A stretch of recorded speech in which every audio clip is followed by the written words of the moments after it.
But I say in with the new and out with the old because the Kings versus the Warriors, 3 versus 6. The Kings are plus 220, the biggest top 3 seed underdog in the last 35 years. I'm thinking about the storylines in the series. Mike Brown versus Steve Kerr. Mm-hmm. Underdog team versus established dynasty. Mm-hmm. Listen, I'm going with the Kings in 7, goddammit, because regular season continuity matters. I do believe it. That's I got him. That's what it sounds like, Drew. You're all welcome. Boys, you're all welcome because I called his ass out. Yeah. He was disheartened by the response that it received. And now he had to convince himself, no, I can't do this. That's what it sounds like. That's what it sounds like. This is what happened. Trying to convince us. This what happened. This what happened. That's what it I'm sounds I'm gonna tell all you guys a story right now, right quick. Yes, sir. There are some times when things first happen, you look at it and kind of take a step back a little bit, right? That was me with dogs when I was little. I used to be very scared of dogs, but as I grew, I started to, pet them and get more friendly with them, and now dogs love me. Right. When I first saw the Kings and Warriors matchup, I was scared of the Warriors. This is an established dynasty. This is a team that just won a championship. But then I locked myself in a closet where I have my film on my computer, a lot of 80s stuff. And I'm watching the film closely, eyes glued onto the screen. And I watched the Kings and Warriors matchups. They've had 4 matchups this year. The last one didn't really matter. I think the 2 in the middle were the ones that mattered to me the most. And it was 1-1. And in the first game, the Kings dominated the game the most of it, but the Warriors are like the Chiefs of the NBA. They can play sluggish for 45 minutes. They can look out of it for the entire game, but then all it takes is that one offensive possession, that 3-minute stretch for the Warriors to just win. You could win the entire game, but the Warriors win the last 2 minutes and they win, and that's why they're so scary. But I was watching the film and I said, you know what? I trust the Kings. I like the Kings. They've played together all year long. Continuity like that matters to me. Andrew Wiggins coming back. We'll see if it's on a minutes restriction. Gary Payne II, he's coming off of injury. And I look at the matchups really, and home court advantage matters. The Warriors are 11-30 on the road. The only teams that were worse were the Pistons, Rockets, and Spurs. The Kings were an okay home team, but they're better on the road. They're 25-16 on the road, the best road record in the NBA. And the Kings on the road have the 8th best defensive rating. The Warriors on the road have the 28th best defensive rating. They're one of the worst defenses on the road in the NBA. These are the key matchups I look at. Turnovers. Warriors are 30th in turnovers per game at 15.7. The Kings get in transition at the 3rd highest rate and are 9th in points per possession in transition. And in the fourth quarter, listen, Steph Curry, it's hard to bet against Steph Curry. But with the Kings, I have the clutch player of the year, De'Aaron Fox.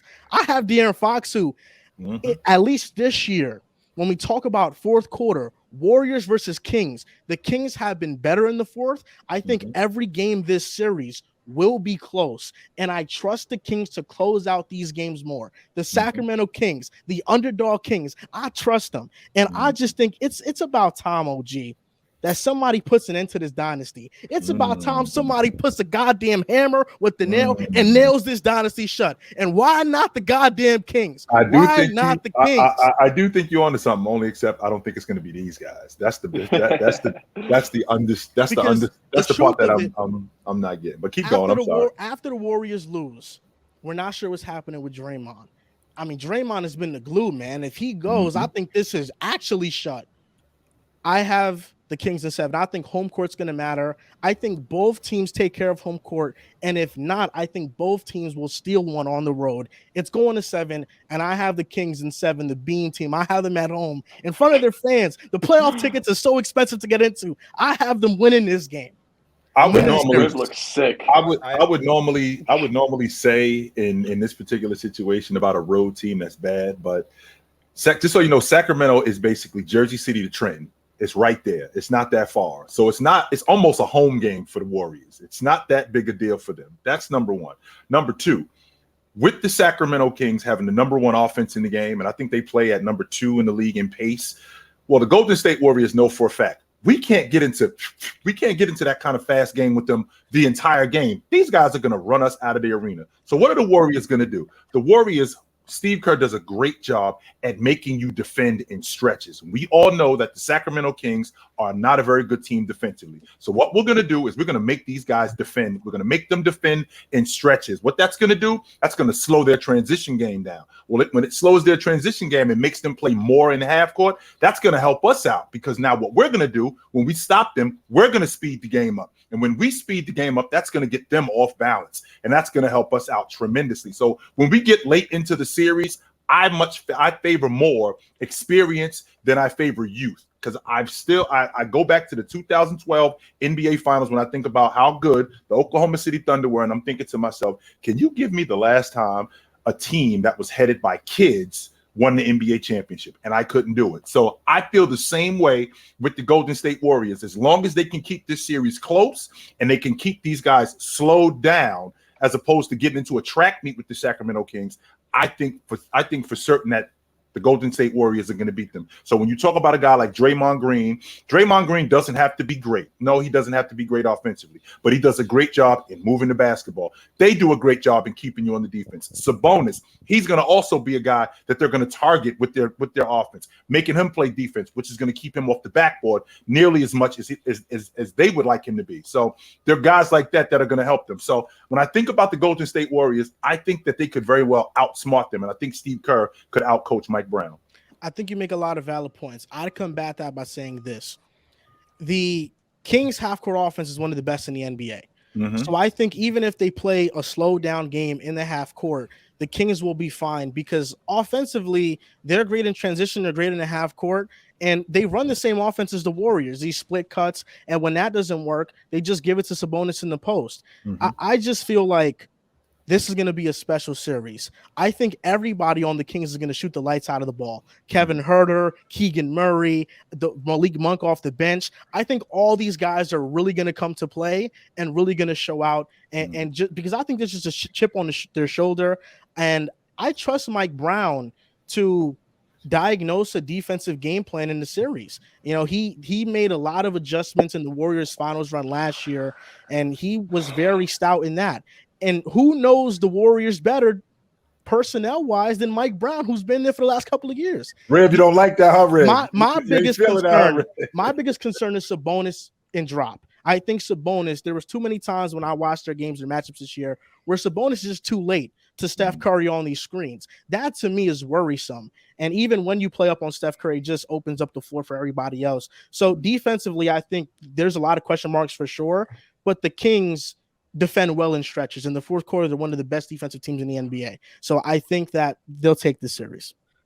Riv, I know you want to go, but what I have to do might be nasty. And it might qualify me for the nasty award of the year. I just want to say this is the greatest flip he's ever done.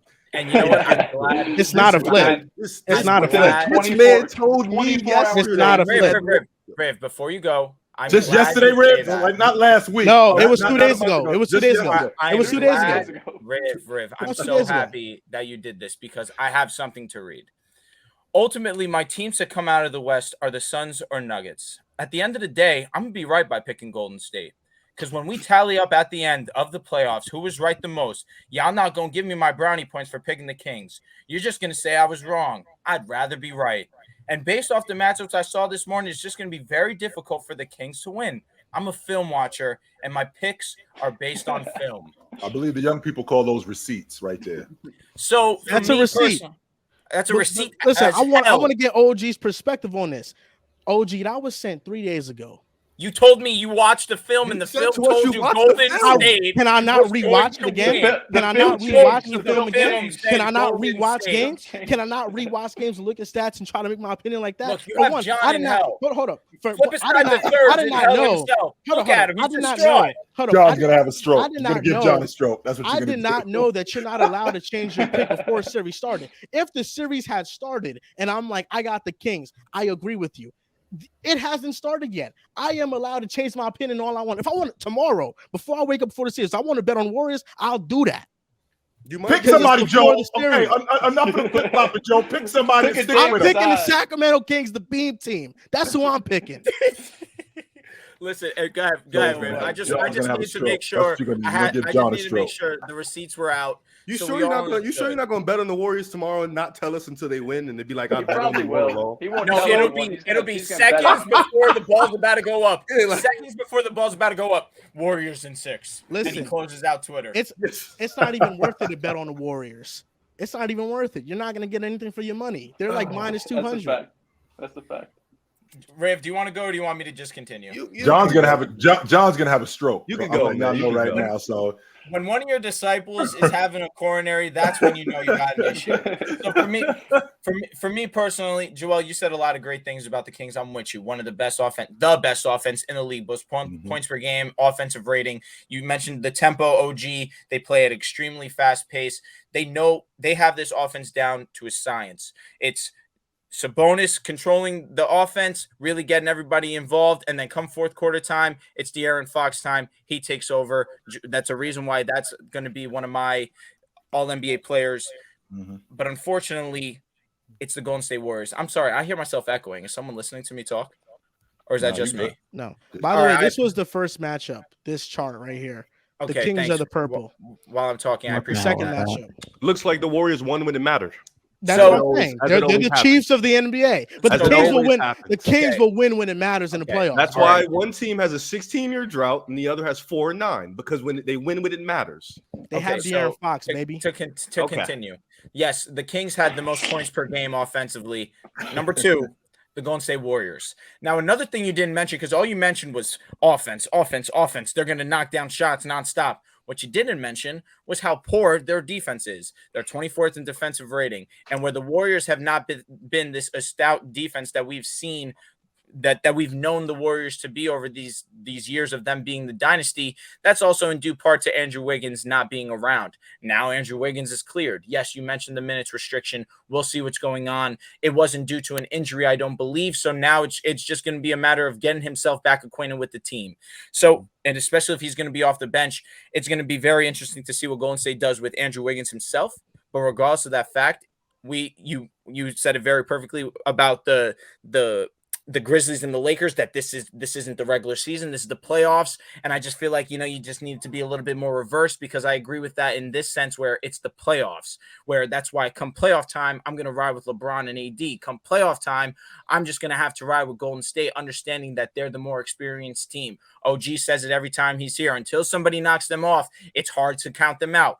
Of course, I'm with that same belief. The Golden State Warriors simply are too good. And I believe that offensively, that yes, the Kings are the better offense statistically, but offensively, the Warriors can't keep up. And defensively, I'm taking the Warriors. Well, defensively, the Warriors have been great at home, but they've been one of the worst on the road. The Kings at home have been bad defensively. They've been great on the road. It's kind of like the same thing flipped. No, it is. Do the Kings have Draymond Green? No. That's my time. Do the Warriors have Domantas Sabonis? I was gonna say, Riv, you've been patient. Go ahead, cook up. Do the Warriors have Keegan Murray? Enough. The best rookie three-point shooter in history of the NBA? Steph Curry and Klay Thompson. Enough, please. Kevin Huerter can outmatch Klay Thompson's production. Be serious. Is Kevin Huerter going to play as good as Jordan Poole, Riv? That's mute his mic, bro. He'll be better. Listen. Malik Monk will be better than Jordan Poole. Mute his mic. Malik Monk will be better than Jordan Poole. Mute his mic. Good God, mute his mic. Listen, enough's enough. This shit, the jig is up. It was a nice storyline. It was a cute season. Drew, you mentioned that you said something you said something that was interesting to me. They haven't been the same team as they have been before. I disagree. I just think they've been inconsistent, because I think if you look at what they've been at home, they've been a top elite defense at home. They've been an elite offense at home.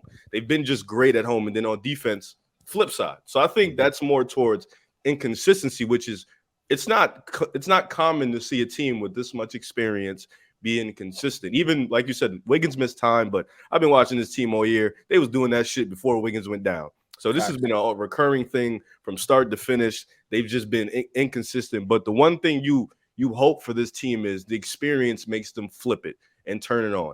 I look at this series, and this is all trolling aside, I think the Kings are a really good team. I think offensively, they give a lot of team fits. They run the same stuff that Steve Kerr runs. And we know about the Steve Kerr offenses. It's one of the hardest things to defend if you don't have the right personnel. And that is the problem in this series. I think that's what Joel's not looking at. the right personnel to guard a Steve Kerr system, the Warriors have. The Kings don't. And that's the problem. Steve Kerr has bodies. It may not have shown in the statistics this year, but Steve Kerr has bodies. He has GP. He has DiVincenzo. He has Wiggins. He has Kuminga. He has literally our era's defender in Draymond Green. And when you have those 5 guys, that's a tough task. And then on the other side, the Kings just don't have enough bodies. Davion Mitchell's a really good defender. He's 6'2". And even his offense is limited. DiVincenzo's 6'3". I understand what you're saying. But Steph Curry can easily get a switch off him, see Sabonis, and drop. And Sabonis just doesn't have the foot speed to keep up in those pick and rolls. And I think that's going to be a serious issue. You mentioned that stat. You finally watched those 3 games. I've been watched those 3 games, so I've been ahead of the curve before you. I've seen those 3 games already. And what I did was, Rav, that was rude. That was unnecessary. Because I watched this team. I watch them, so I've been ahead of the curve. So, Riv, how about you tell me in the third matchup the Kings won. In the second matchup, the Kings were leading the entire game. And what happened? And the Kings, when Kevin Huerter shot a game-time 3-point shot, Klay Thompson fouled him, and they did not call it. You remember that, don't you? So you remember that, Riv? They fouled him. Wait. Joel, what? Let's stop. Let's stop with excuses. Kevin Huerter was going to make the shot. You know that. The Kings were great for second quarters and third quarters. What happened in the fourth quarter when it really mattered? What team showed you that? What do you mean? The lights are bright? I have the graph. They barely I don't want to see this graph anymore. I don't want to see it anymore. Drew, can you handle that graph? Drew, can you handle this graph, Drew? You have to know. Can you handle this graph? No. Drew, can you handle this graph right here? The Warriors were better for this much. The Kings were better the entire fourth. What are we talking about? The Warriors were better. The Warriors were better when it mattered. And that's the most important part. This team is. You mean when the refs mattered? Now you want to blame the refs it on called the refs. BS fouls. I understand. Joel, pull up the graph one more time, just one more time, bro. Really, please. I deleted it. Thanks, you deleted it. What are you doing, John? What are you doing, John? I think though, like OG mentioned though, this isn't a typical road home trip. Like these teams are an hour away from each other. Like they're going to be fans in Golden State. They're going to be fans in Sacramento. I don't know. The home crowd is going to be very, very funny. It's going to be like, will travel better. I don't know. A team with 4 rings in 9 years tells me differently. But you know what? Whatever floats your boat, floats your boat. That means they would travel better. But you know what? Whatever floats your boat, floats your boat. Ultimately, I have the Golden State Warriors in 6 games. I think they steal a game. I think they split right here in Sacramento. I think they go back. Golden State handles the business at home 2 games. I think they lose game 5 in Sacramento, and Golden State ultimately ends it in game 6. I feel like offensively, defensively, Andrew Wiggins coming back is going to be huge. This isn't a regular, absolutely, he's coming back and he's had injuries. No, this is just he's coming back. He didn't get hurt. So obviously the stamina is going to be there right away, but there should be no lapse in the defense. He knows the system. This is a guy, Steve Kerr and Mike Brown. I understand people want to love the chess match, but Steve Kerr knows everything Mike Brown's going to throw at him. Mike Brown, likewise. Yeah, Mike Brown knows everything Steve Kerr. The difference is Steve Kerr has an equalizer. Steve Kerr has arguably a top 3 player of his generation. Steve Kerr has Steph Curry, a man who has no weakness in his game. There's no counter for him, and the Kings don't have nothing for that. De'Aaron Fox, as great as he is, there is bodies for Steve Kerr to throw at him. There is boxing ones that Steve Kerr uses, 2-3 zones, 3-2 zones. Steve Kerr uses